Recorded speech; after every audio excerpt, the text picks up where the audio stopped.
அனைவருக்கும் வணக்கம். ஓம் சாய்ராம். நான் உங்க மித்ரா. வீணா குப்தா அப்படின்ற அம்மாவுடைய வாழ்க்கையில பாபா நிகழ்த்தின அதிசயங்களையும் அற்புதங்களையும் நம்ம ஒன்னா பார்த்துட்டு வந்துட்டு இருக்கோம். யார் இந்த வீணா குப்தா அப்படின்னு பார்த்தீங்கன்னா, இவங்க டெல்லியை சேர்ந்த ஒரு பெண்மணி. இவங்க பாபா பக்தர்கள் பல பேருக்கு வழிகாட்டியா இருந்திருக்கிறாங்க. அது மட்டும் இல்லாமல் பாபா கிட்ட இன்னும் நெருக்கமாக அவங்களோட பக்தர்கள்லாம் போய் சேர்றதுக்கு நிறைய உதவிகளை இந்த அம்மா பண்ணிட்டு இருக்காங்க. அவங்களுடைய வீட்டு பாபா சிலையிலிருந்தும் படத்துலேருந்தும் பார்த்தீங்கன்னா பாபாவுடைய உதி வர்றது, கங்கை நீர் வர்றது, இதெல்லாம் அவங்க வீட்டில் தொடர்ந்து பல ஆண்டுகளாக நிகழ்ந்துட்டு இருக்கு.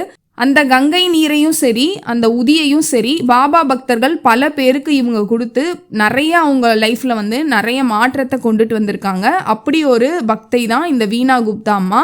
இவங்க வீட்டில் பார்த்தீங்கன்னா வாரம் வியாழக்கிழமை அமிர்தவாணி பாராயணம் அப்படின்னு சொல்லி ஒரு இசை கச்சேரி மாதிரி பாபாவுக்காக பல ஆண்டுகளாக இவங்க நடத்திக்கிட்டே வராங்க. இவங்கெல்லாம் பார்த்தீங்கன்னா இன்னும் உயிரோடு இருக்கிறாங்க. வீணா குப்தா பாபா மிராக்கிள்ஸ் அப்படின்னு போட்டிங்கன்னா இவங்க ஹிந்தியில் பேசக்கூடிய எல்லா வீடியோவையுமே நீங்கள் பார்க்கலாம்.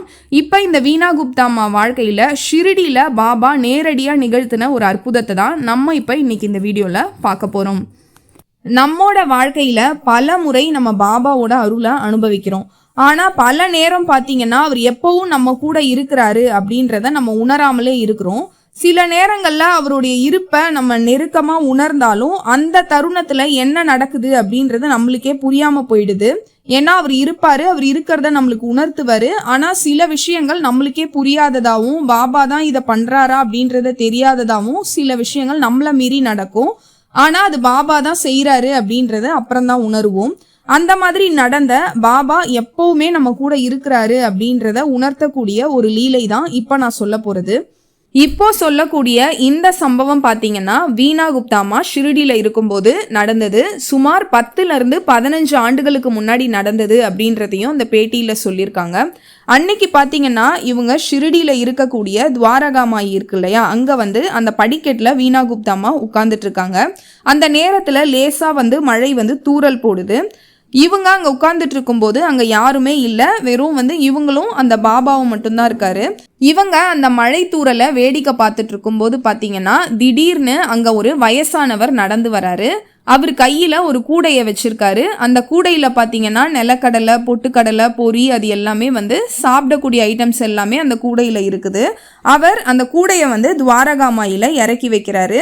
வச்சுட்டு அதுலேருந்து ஒரு நியூஸ் பேப்பர் எடுத்துக்கிறாரு. நியூஸ் பேப்பர் எடுத்து நம்ம கோன்லாம் பண்ணுவோம் இல்லையா, அந்த மாதிரி கோனில் நிலக்கடலையை அந்த பேப்பரில் போட்டு ஃபோல்ட் பண்ணிவிட்டு நேராக படிக்கட்டு ஏறி போய் பாபா முன்னாடி அதை வச்சுட்டு ஏதோ வேண்டிக்கிட்டு சாஷ்டாங்கமாக பாபா முன்னாடி விழுந்து நமஸ்காரம் பண்ணுறாரு. இந்த வீணா குப்தாமா நடக்கிற எல்லா விஷயத்தையும் அமைதியாக பார்த்துட்டு இருக்காங்க. அவர் கடலையை மடிச்சு வைக்கிறது, அதுக்கப்புறம் அவர் விழுந்து கும்பிட்றது எல்லாத்தையும் இவங்க அமைதியாக பார்த்துட்டு இருக்காங்க. அந்த நேரத்தில் பார்த்தீங்கன்னா வீணா குப்தா அம்மாவுக்கும் அந்த வேர்க்கடலையை சாப்பிடணும்னு தோணுது. இவங்க உடனே மனசுக்குள்ள பாபா கிட்ட என்ன கேட்குறாங்கன்னா, பாபா எனக்கும் அந்த வேர்க்கடலை வேணும், கொடுக்க மாட்டீங்களா, எனக்கும் கொஞ்சம் சாப்பிட வேணும் அப்படின்னு சொல்லி மனசுலேயே இவங்க பேசுவாங்கன்னு சொல்லியிருக்கேன் இல்லையா, அந்த மாதிரி மனசுலேயே பாபா கிட்ட பேசுகிறாங்க. எனக்கும் வேணும் பாபா அப்படின்னு சொல்லி. அந்த வயசானவர் என்ன பண்ணுறாருன்னு பார்த்தீங்கன்னா படிக்கட்டிலேருந்து பொறுமையாக இறங்கி கீழே வராரு. ஒரு நொடி இந்த வீணா குப்தா அம்மாக்கு முன்னாடி நிற்கிறாரு. நின்று இவங்கள ஒரு சில செகண்ட் பார்க்குறாரு. பார்த்துட்டு என்ன பண்ணுறாருன்னா ஒரு நியூஸ் பேப்பர் எடுத்து அதை கோன் மாதிரி ஃபோல்டு பண்ணி அதில் வேர்க்கடலையை போட்டு இந்த வீணா குப்தா அம்மாவுக்கு கொடுக்குறாரு. அவர் இப்படி கொடுத்த உடனே வீணா குப்தா அம்மாவுக்கு செம்ம ஷாக் ஆகுது. என்னன்னா இவங்க மனசுல தான் பாபா கிட்ட கேட்டாங்க, இந்த மாதிரி எனக்கும் வேர்க்கடலை சாப்பிடணும் போல இருக்கு பாபா, எனக்கு தரமாட்டீங்களா அப்படின்னு சொல்லி. இவர் எதுக்காக நம்ம கிட்ட இப்போ எடுத்துட்டு கொடுக்குறாரு அப்படின்னு சொல்லிட்டு அவரை இவங்க ஒரு மாதிரி பார்க்குறாங்க. இப்போ வீணா குப்தா அம்மா அவங்களோட சந்தேகத்தை அந்த வயசானவர்கிட்டயே கேட்டுடுறாங்க. என்ன காரணம், எதுக்காக எனக்கு இந்த வேர்க்கடலையை நீங்கள் தரீங்க, இல்லை எனக்கு எதுக்கு உங்களுக்கு கொடுக்கணும்னு தோணுச்சு அப்படின்லாம் சொல்லி கேள்வியை கேட்குறாங்க. அப்போ அவர் என்ன பதில் சொல்கிறாருன்னா, எனக்கு தெரியாது, எல்லாம் என் சாய்க்கு தான் தெரியும்.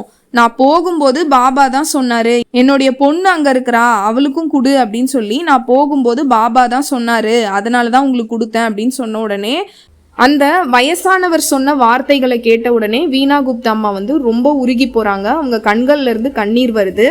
கடைசியாக வீணா குப்தா அம்மா இந்த பேட்டியில் என்ன சொல்லியிருக்காங்கன்னா, பாபா நீங்கள் உண்மையிலேயே எல்லாமே தெரிஞ்சவர், நம்முடைய சின்ன சின்ன ஆசைகளை கூட நீங்கள் வந்து தெரிஞ்சு வச்சுக்கிட்டு அதை நிறைவேற்றுறீங்க. இந்த அனுபவம் பார்த்தீங்கன்னா ரொம்ப ரொம்ப அற்புதமானது. அது என்னுடைய நம்பிக்கையை மேலும் வந்து வலுப்படுத்துச்சு. பாபா எப்பவும் நம்ம கூட இருக்கிறாரு, நாம தான் அதை உணராமல் இருக்கிறோம் அப்படின்றத சொல்லி அந்த பேட்டியை வந்து முடிச்சிருக்காங்க. பாபாவுக்கு பார்த்தீங்கன்னா நிலக்கடலைன்னு சொல்லக்கூடிய வேர்க்கடலை, வறுத்த வேர்க்கடலை இருக்கு இல்லையா, அது வந்து ரொம்ப ரொம்ப பிடிக்கும் அவருக்கு. இப்போ பார்த்தீங்கன்னா இந்த காலத்தில் நம்மளுக்கு வந்து ஸ்நாக்ஸு அப்படின்னு சொல்லி நிறைய வந்துருச்சு. லேஸு, ஐஸ்கிரீமு, அது இதுன்ட்டு நிறைய வந்து எல்லாமே கிடைக்குது. அந்த காலத்தில் இருந்த வயசானவங்கள்லாம் பார்த்தீங்கன்னா இந்த மாதிரி வேர்க்கடலை, பட்டாணி அதெல்லாம் வந்து சாப்பிட்டுக்கிட்டே அந்த சுற்றி இருக்கிறவங்க கிட்டலாம் பேசுவாங்க பார்த்தீங்களா. அந்த மாதிரி பேசுகிற பழக்கம்லாம் அந்த காலத்தில் இருந்த வயசானவங்களுக்குலாம் இருந்திருக்கு. பாபாவுக்கு உண்மையிலேயே இந்த வேர்க்கடலை வந்து ரொம்ப ரொம்ப ரொம்ப பிடிக்கும் அவருக்கு. நீங்கள் வந்து வீட்டில் கூட நீங்கள் பாபா கிட்ட இந்த வேர்க்கடலையை வச்சு நீங்கள் வந்து ஏதாவது வேண்டிக்கிட்டீங்கன்னா கூட அது நடக்கும். அதே மாதிரி நீங்கள் எப்போ சாப்பிட்டாலும் வேர்க்கடலையை பாபாவுக்கு வந்து வைங்க. அதே மாதிரி அவருடைய கோவில்லாம் போறீங்க, அங்கே இருக்கக்கூடிய பக்தர்களுக்கு கூட இந்த வேர்க்கடலையை வந்து அவருக்கு வச்சு நைவேத்தியம் செஞ்சுட்டு நீங்கள் வந்து இதை பிரசாதமாக எல்லாருக்கும் கொடுக்கலாம். ஏன்னா எப்பவுமே பார்த்தீங்கன்னா பாபாவுக்கு பிடிச்ச பொருளை அவருடைய பக்தர்களுக்கு எல்லாம் கொடுக்கும்போது அவரும் வந்து ரொம்ப சந்தோஷப்படுவார். இப்போ இந்த வேர்க்கடலை சம்பந்தமாக பார்த்தீங்கன்னா சத்சரிதம்ல கூட பாபாவுடைய லீலை ஒன்று வந்து சொல்லப்பட்டிருக்கு. இப்போ நான் அதோட பேஜை வந்து உங்களுக்கு போட்டு நான் இப்போ உங்களுக்கு அதை படித்து காட்டுறேன். சனக் லீலை, சனக்னா பருப்பு, அது சம்பந்தப்பட்ட லீலையை தான் இப்போ நம்ம பார்க்க போகிறோம். ஷீரடியில் ஞாயிறு தோறும் சந்தை நடைபெறும். அண்டையில் உள்ள கிராமங்களிலிருந்து மக்கள் அங்கு வந்து தெருவில் பந்தல் கடைகளை போட்டு தங்களது பொருட்களை எல்லாம் விற்பனை செய்வர். ஒவ்வொரு மாலையும் மசூதியில் ஏறக்குறைய கும்பல் வந்துவிடும். ஆனால் ஞாயிறு மாலையே மூச்சு திணறும் அளவுக்கு கூட்டம் கூடிவிடும். அத்தகைய ஒரு ஞாயிற்றுக்கிழமையின் போது ஹேமந்த் பந்த் பாபாவின் முன்னால் அமர்ந்து பாபாவின் கால்களை நீவி பிடித்து விட்டு கொண்டும் கடவுள் பெயரை முணுமுணுத்து கொண்டும் இருந்தார். ஷாமா பாபாவின் இடப்பக்கத்திலும் வாமன் ராவ் வலப்பக்கத்திலும் இருந்தனர். அப்போது ஷாமா சிரித்து கொண்டே அண்ணா சாஹிப்பிடம், பாரும், உமது கோட்டின் கைமடிப்பில் சில தானியங்கள் இருக்கின்றன. இவ்வாறு கூறிக்கொண்டே அவர் மடிப்பை தொட்டு அங்கு சில தானியங்களை இருப்பதை கண்டார். ஹேமந்த் பந்த் விஷயம் என்ன என்று அறிவதற்காக தனது இடது முழங்கையை நீட்டினார்.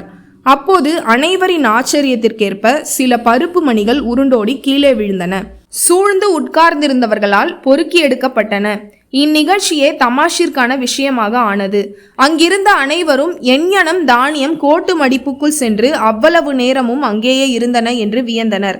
ஹேமந்த் பந்துக்கும் அவைகள் எந்த வழி நுழைந்து அவ்வளவு நேரமும் அங்கேயே இருந்திருக்கின்றன என்று யூகிக்க இயலவில்லை. ஒருவரும் இவ்விஷயத்தில் திருப்தியான பதிலை அளிக்க இயலாத இவ்வினோதத்தை பற்றி அதிசயித்து கொண்டு இருக்கையில் பாபா கூறினார், இந்த ஆளுக்கு தனியாக தின்னும் பழக்கம் இருக்கிறது. இன்றைக்கு சந்தை நாளாகையால் பருப்பு மணிகளை அசை போட்டு கொண்டே வந்தார். அவர் பழக்கம் எனக்கு தெரியும். அதற்கு இதுவே சாட்சி. இவ்விஷயத்தில் வேறென்ன ஆச்சரியம் இருக்கிறது? ஹேமந்த் பந்த், பாபா, பொருள்களை தனியாக தின்று நான் அறியேன். பின்னர் என் மீது இக்கெட்ட வழக்கத்தை ஏன் சுமத்துகிறீர்கள்? ஷீரடி சந்தையையே நான் இன்னும் பார்த்ததில்லை. இன்றைக்கு சந்தைக்கு நான் போகவே இல்லை. பின்னர் எஞ்ஞனம் நான் பருப்பு மணிகள் வாங்கி இருக்க முடியும்? அவைகளை வாங்காத போது எப்படி நான் உண்ண முடியும்?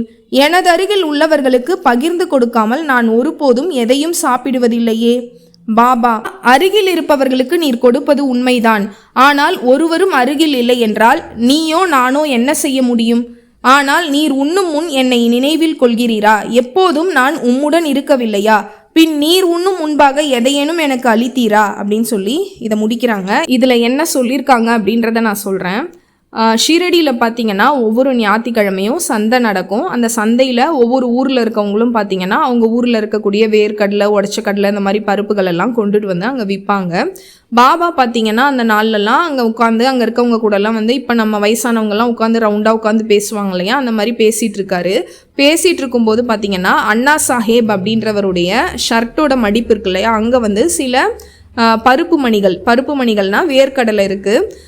அவர் வந்து அந்த ஷர்ட்டை எடுத்து விட்டுட்டு பார்த்த உடனே அது உருண்டோடுது. கீழே உருண்டோடுறதை எல்லாரும் எடுக்கிறாங்க.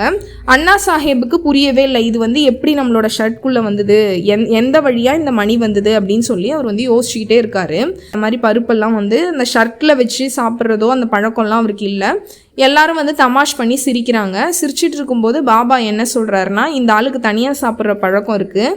இன்றைக்கி சந்தையிலேருந்து வரும்போது தனியாக இந்த வேர்க்கடலை எல்லாத்தையும் வந்து அசை போட்டுக்கிட்டே வந்தார்.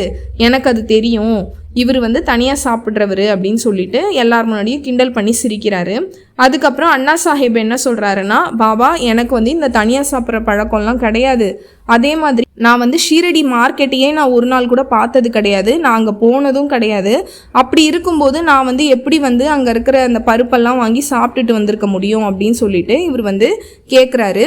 அதே மாதிரி நான் பக்கத்தில் யாருனா இருந்தாங்கன்னா அவங்களுக்கு நான் கொடுத்துட்டு தான் சாப்பிடுவேன், எனக்கு வந்து அந்த கெட்ட பழக்கம்லாம் இல்லை அப்படின்ற மாதிரி அண்ணா சாஹிப் வந்து சொல்கிறாரு. அதுக்கு பாபா வந்து சிரிச்சுக்கிட்டே என்ன சொல்கிறாருனாக்கா, நீ உன் பக்கத்தில் யாராவது இருந்தால் அவங்களுக்கு கொடுக்கறதெல்லாம் உண்மைதான், ஆனால் உன்னை சுற்றியும் உன் பக்கத்தில் யாரும் இல்லைன்னாக்கா நீ மட்டும்தான் தனியாக சாப்பிட்ற. நான் வந்து எப்போவுமே உன் கூட தானே இருக்கிறேன், என்ன நினைக்கிறியா, எனக்கு வந்து ஏதாவது வைக்கிறியா, நீ சாப்பிட்றதுக்கு முன்னாடி ஏதாவது எனக்கு தரியா அப்படின்னு சொல்லி பாபா வந்து அந்த அண்ணா சாஹிப்ன்றவர்கிட்ட கேட்டிருக்காரு. இது வந்து உண்மையாக நடந்த நிகழ்வுகள் சத்சரிதத்தில் குறிப்பிடப்பட்டிருக்கு. பாபாவுக்கு பார்த்தீங்கன்னா இந்த வேர்க்கடலை பொட்டுக்கடலை இதெல்லாம் சாப்பிட்றது வந்து அவருக்கு ரொம்ப பிடிக்கும். இப்போ நம்ம எப்படி ஸ்நாக்ஸ்லாம் சாப்பிட்றோமோ அந்த மாதிரி அவருக்கு வந்து அந்த ஸ்நாக்ஸ் சும்மா அசை போட்டுட்டு இருக்கிறதுன்னு சொல்லுவாங்க இல்லையா, அந்த மாதிரி சாப்பிட்றது அவருக்கு ரொம்ப பிடிக்கும்.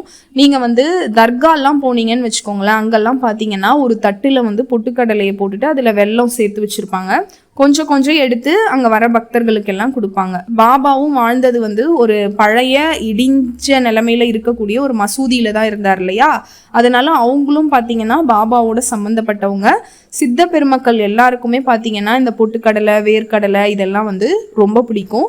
இப்போ இந்த வீணா குப்தாமா வாழ்க்கையில் நடந்த இந்த அதிசயமும் சரி, நான் சத்சரிதத்திலேருந்து எடுத்து சொன்ன சில விஷயங்களும் சரி உங்களுக்கு பிடிச்சிருக்கும்னு நம்புகிறேன். அடுத்ததாக பாபா நிகழ்த்தின வேற ஒரு அதிசயத்தை நம்ம பார்க்கலாம். நன்றி, வணக்கம், ஓம் சாய்ராம்.